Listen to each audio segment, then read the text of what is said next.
Hi welcome to my channel. నమస్తే అండి.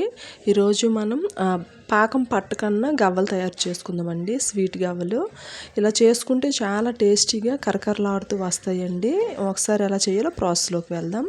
ముందుగా గోధుమ పిండి తీసుకుంటున్నానండి. ఒక 2 కప్పుల వరకు తీసుకుంటున్నాను. ఏదైనా మనం మెజర్మెంట్ పెట్టుకొని దాని ప్రకారం తయారు చేసుకోవాలి.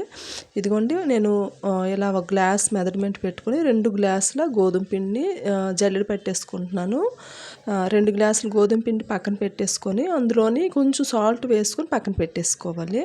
వేరే ఒక మిక్సీ జార్ తీసుకొని 1 గ్లాసు బొంబాయి రవ్వ వేసుకుంటున్నానండి. ఉప్మా తయారు చేసుకుంటాం కదా, ఆ రవ్వ వేసుకుంటున్నాను. పంచదార 1 గ్లాస్ వేసుకుంటున్నానండి. అలాగే ఇలాచీ వేసుకుంటున్నాను. యాలకులు ఒక 5 యాలకులు వేసుకొని మిక్సీ పట్టేసుకుంటున్నాను. మనకి ఇక్కడ పంచదార మెత్తగా అయిపోతుంది, రవ్వ మాత్రం ఇంకొంచెం రవ్వగానే ఉంటుంది. అలా మనము మిక్సీ పట్టేసుకొని కొరిచి పెట్టుకున్న గోధుమ పిండిలో వీటిని వేసేసి ఒకసారి కలిపేసి పక్కన పెట్టేసుకోవాలి. పొయ్యి మీద కొంచెం నీరు వేడి చేసుకోవాలి. వేరే పక్క నెయ్యి ఒక 2 స్పూన్ల వరకు వేసుకొని హీట్ చేసుకోవాలండి.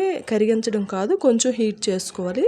ఇలా మనం పిండిలో వేస్తే పొంగులో రావాలి. అలా వేడి చేసుకొని ఈ గోధుమ పిండిలో వేసుకొని ఒకసారి స్పూన్తో కలిపేసి చేత్తో బాగా మనం పట్టించేసుకోవాలి. ఈ నెయ్యి అంతా ఈ పిండికి పట్టేటట్లు బాగా మనం కలిపేసుకోవాలండి.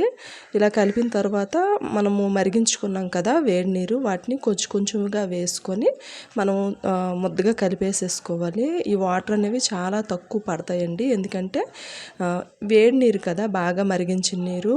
ఇంకోటి ఏంటంటే పంచదార ఇందులో ఉంది కదా, అందువల్ల మనకు చాలా తక్కువ క్వాంటిటీ పడతాయండి. ఒకసారి పోసిస్తే మనకి ముద్ద పలచగా అయిపోతుంది.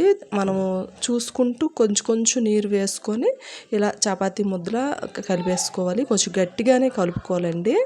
ఇలా వీడియోలో చూపిస్తున్న విధంగా కలిపేసి మూత పెట్టేసి ఒక 10-15 నిమిషాలు మన టైం బట్టి అరగంట వరకు పక్కన పెట్టేసుకోవాలి. ఇలా చిన్న చిన్న ఉండలుగా తీసుకొని చిన్న చిన్న ఉండలు తయారు చేసుకొని ఆరిపోకన్నా ఒక క్లాత్ కప్పేసుకొని, ఇదిగోండి మనకి గవ్వల పీట ఉంటే ఆ పీట మీద ఇలా గవ్వల్లో ఒత్తేసుకోవడమని. ఒకవేళ గవ్వల పీట లేకపోతే దువ్విన మీదైనా కొత్త దువ్విని తీసుకొని దాని మీదైనా చేసుకోవచ్చు. ఇలా అన్నీ ప్రిపేర్ చేసుకున్న తర్వాత కళాయి పొయ్యి మీద పెట్టేసుకొని ఆయిల్ వేసి హీట్ చేసుకొని అందులో వేయించుకోవాలండి. పెద్ద మంట పెట్టేసి మ్యాట్ చేయకన్నా కొంచెం లో ఫ్లేమ్లో పెట్టుకొని బాగా లోపల వరకు కుక్ అయినట్టు బాగా వేయించుకోవాలండి. ఇలా అన్నీ మనం వేయించుకుంటే సరిపోతుంది. మనము 2 గ్లాసులు గోధుమ పిండి తీసుకున్నాం కదా, 1 గ్లాసు గోధుమ పిండి 1 గ్లాసు మైదా పిండి కలుపుకున్నా బాగుంటాయండి. ఒకసారి అలా కూడా ట్రై చేయండి. ఇదిగోండి ఇలా వచ్చాయి. నాకైతే చాలా క్రిస్పీగా ఉన్నాయి, చాలా టేస్టీగా ఉన్నాయండి. ఒకసారి ట్రై చేయండి, మీకు చాలా బాగా నచ్చుతాయి. మా పిల్లలకి స్కూల్ స్టార్ట్ అయినప్పుడు స్నాక్స్గా బాగుంటాయి, అలాగే టీ టైంలో స్నాక్స్గా బాగుంటాయి. మనం డబ్బాలో స్టోర్ చేసుకుంటే 15-20 రోజుల వరకు ఫ్రెష్గా ఇలాగే కరకరలాడుతూ ఉన్నాయండి. నా వీడియోస్ కనుక మీకు నచ్చితే ప్లీజ్ లైక్ చేయండి, సబ్స్క్రైబ్ అవ్వండి. ఇంకా సపోర్ట్ చేస్తూ ఉంటారని ఆశిస్తున్నాను. Thank you.